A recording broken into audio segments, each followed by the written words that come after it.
Hey everyone. So our topic was economic, physical, and social infrastructure for transdisciplinary professionalism. Okay, so we had a case study, which I'm actually going to spend a minute or two going over, even though I was specifically instructed not to, because the case study was something that a lot of people in my group really didn't like and had problems with, so it became very important to how the discussion progressed. So the case study is that there's a pilot study going on in a low-income neighborhood. There's a lot of obesity and diabetes and things like that. So you're part of a team to do this pilot study. You're supposed to assess the community's needs and implement an intervention. So you've been brought in. The community's neglected. They don't trust you. They have had bad experiences with the healthcare system in the past. And there's just this pervasive mistrust among the community members. So you know that for your team to succeed, you'll need to gain the trust of the community members, and you believe that the community might respond to a unified message of the health team.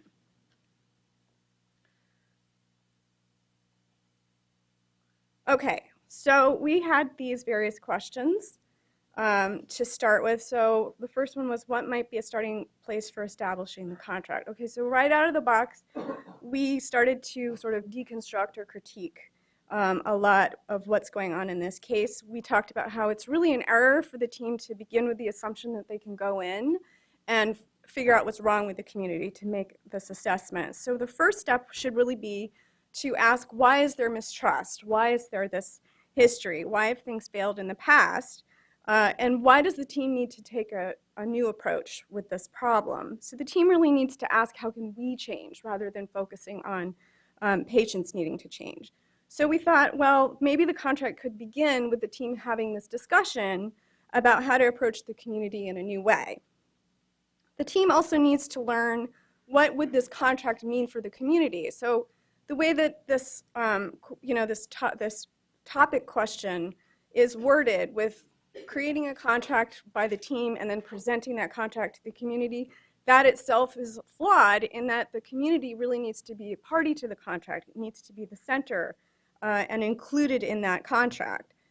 The team also needs to find out what the community thinks the problem is. And this could be very different from the team's conception. Maybe the team's been told it's obesity or diabetes, but the community might have a different understanding of what's really going on. So then we turn to the second bullet about roles that different organizations could play in creating this contract. And again, we brought it back to, you have to go to the community. You have to find out what their priorities and needs are. So it could not, maybe it's not about diabetes, maybe it's about having grocery stores or safe places to live or exercise. And it's also important to think about engaging other kinds of organizations. So not just the healthcare organizations and the payers, but the community organizations like the schools or the churches. So the groups that can help you reach out and connect with the community in this project. Similarly, what are the social services out there? Local politicians, the county medical society, all these different things. So the team really needs to think about how they can connect all of these different organizations together with equal roles or parts. And then we started to think about the infrastructure that would be needed. And again, we decided that you really need to have the community help you understand what infrastructure they would need. So find out about the obstacles that they are facing when they try to access care. So do they need childcare? What about transportation? What about their job schedules? Are their job schedules compatible with the business hours of your healthcare organization? So the community can tell you what infrastructure they need. We also talked a little bit about technology being possibly helpful, and it could be cost effective to give everybody cell phones, so you could maybe do some triage that way and sort of reduce a lot of the unnecessary physical visits. We also talked about the necessity of going into the community to find leaders or advocates that could help you with your project. And we are also very concerned that this is a pilot project, okay? This is a grant with a beginning and an end. So what happens when this project is over? Does the community get abandoned again? Do you end up reinforcing this problem? So you really need to think about developing an infrastructure to sustain this progress.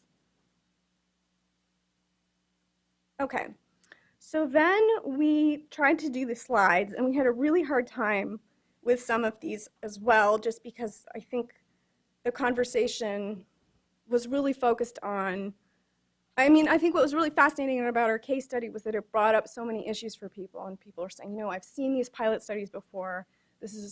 I recognize this pilot study. There are so many issues here. But we did try to make an effort. I think I skipped one. Okay, so about being held accountable by patients in society, we really had a hard time settling on an answer, so we decided on a maybe, and we said we've got to broaden the conception of us, so it's not us, them, healthcare professionals versus patients or society. You know, we're really all in this together, and we'd like to believe that this is possible, but we're not really sure if that's happening. As far as holding each other accountable, hierarchy or power, that's really going to be a major factor. Also, the ability to reach consensus. So you've got all these diverse people.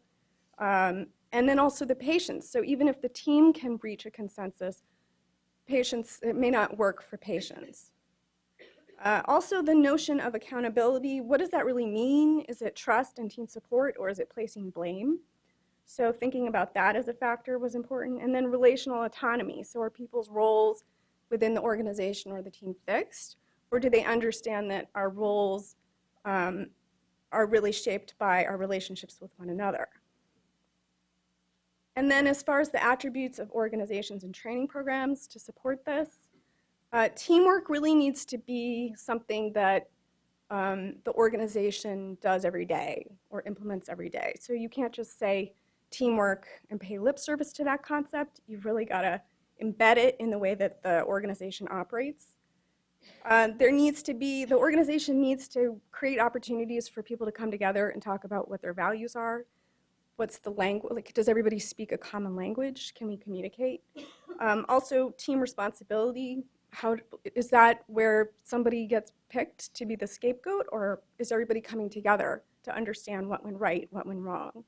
And then that really fed into a very interesting discussion around the concept of just culture. So do people trust that when something goes wrong, we're all going to circle the wagons and try to understand together what happened, how can we fix this, or are people afraid that they're going to get blamed?